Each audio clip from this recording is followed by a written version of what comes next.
Hi guys, welcome back to Origami Twist. I have a special treat for you today. We are going to make a pillow box, which is perfect for party favors, birthday parties, that sort of thing. Be awesome for a wedding.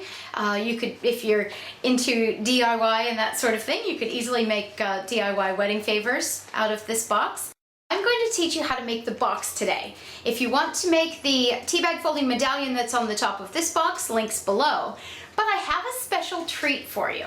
My friend Valita, who is one of my all-time favorite paper crafting artists on the planet. She is so talented and she makes the most beautiful paper flowers, has agreed to decorate the finished box. So today's tutorial is to teach you, the tutorial that I'm doing today is to teach you how to make the box itself. And again, the tea bag folding medallion's in the link below if you want to make one of those. But my friend Valita has made a beautiful, beautiful, beautiful, beautiful Australian flannel flower to decorate it. So what I'm going to do is put a link right here, and I'm going to try to put a photo of her finished work here. If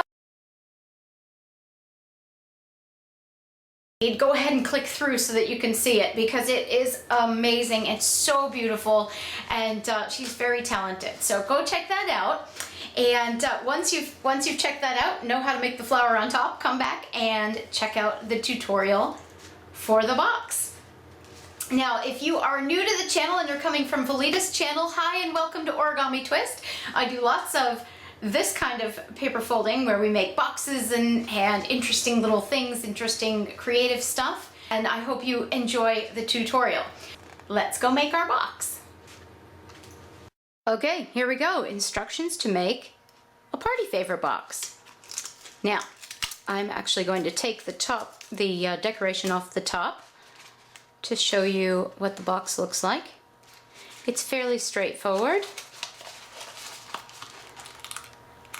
This one holds a few candies. Okay. First things first, you're going to need a piece of scrap paper and a circle. I'm using a little dessert dish. You can use any circle you like. The smaller the circle, the smaller the box. So just keep that in mind. And the larger the circle, the larger the box. And keep that in mind as well. Okay, I'm going to be using a Sharpie so that you know where the lines are for reference. I definitely recommend, however, using a pencil on yours so that you can erase the lines. Okay, so template first. Trace your dessert dish or whatever circle you've picked, keeping in mind that you can also use your Sizzix machine to make a circle, or any of that sort of die cutting machine to make a circle if you like. Just cut out the circle, making sure to make it nice and neat if you're not using a die cutting machine. Now that you have your circle, fold it in half.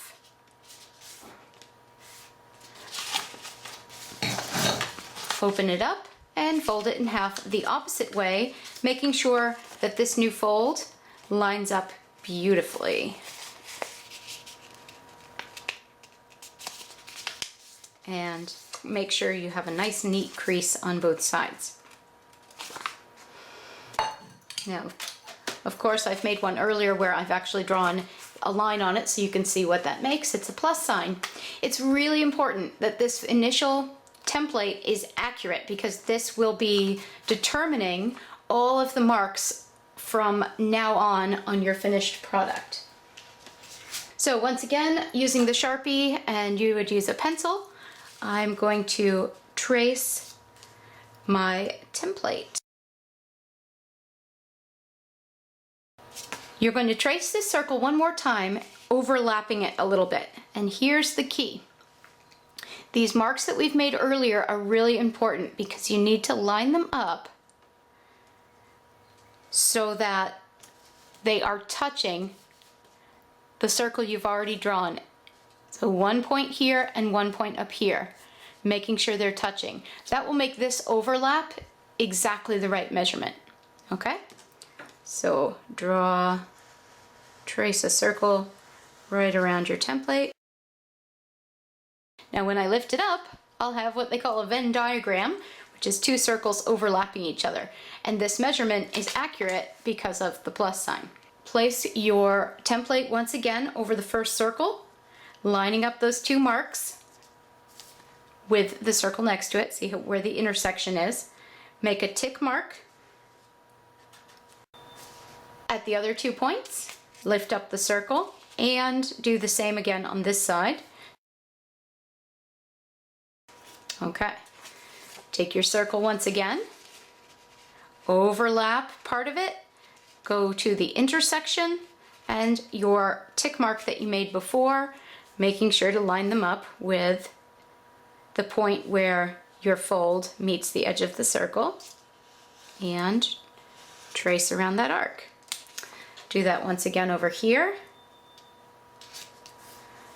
So where the tick mark and the other tick mark meet, make sure your intersection meets. Here you go. Does this remind you of Spirograph at all from the 80s? Anybody remember Spirograph? Okay. And once again, we'll do the same over here where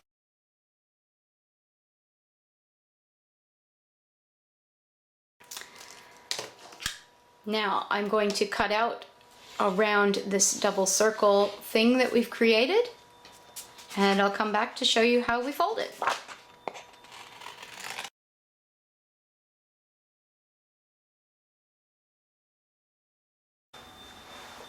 Okay, now that you've cut out your shape, you are going to score along each of the arcs that you've drawn in pencil.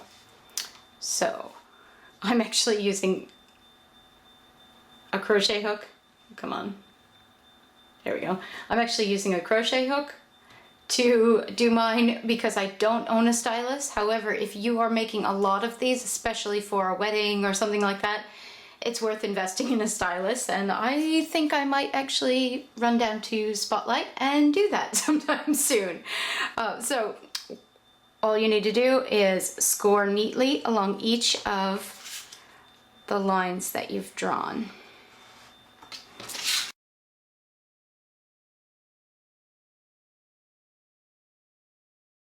Okay, so along each of these beautiful lines that you've made, you're just going to gently pinch. So gently creating a crease, but not so much that the paper collapses, just enough to put that arc in. See how I'm doing little pinches rather than big ones?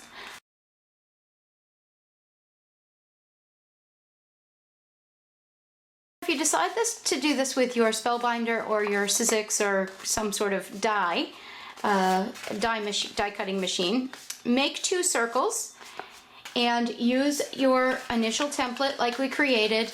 Just make those 4 marks on each of the circles. You'll just have one extra edge to glue to get the 2 pieces to stick together. So the next step is to pick one edge to be the inside fold and take some sort of a circle punch or a pair of scissors and cut out a little notch like that. What that will do is make it easier for your box recipient to get the box open with their fingers once they're all attached. I would actually use glue to create these. I think it makes a stronger bond. However, in order to give you a finished product in an easier way, I'm actually going to use double-sided adhesive here. It is totally up to you. Whatever works best for you adhesive-wise is the way to go. You could even use tacky glue if you wanted to. So you press it down, making sure that you rub the 2 edges together so they stick really well, especially if you're using glue. And same here. And put one finger inside and one outside, push them together. And then the notched side goes in and the top side folds down to make your finished box. Now, as I said at the beginning of the video, you can make a tea bag folding medallion. If you're new to my channel, there will be a link below to that video. so that you can make one of these. I sell printable papers on my website, origamitwist.com, and this particular one I believe is in the Cools 10 collection, or the Cools collection. So you can have a look there if you're interested. Now, all you have to do is get some sort of adhesive and pop it on top. And of course, if you'd like something a little bit fancier, you can check out Valita's channel, where she has made the Australian flannel flower to go on top of your party favor box. I hope you enjoyed this video and subscribe for more, and I hope you have a beautiful day. Take care. Bye.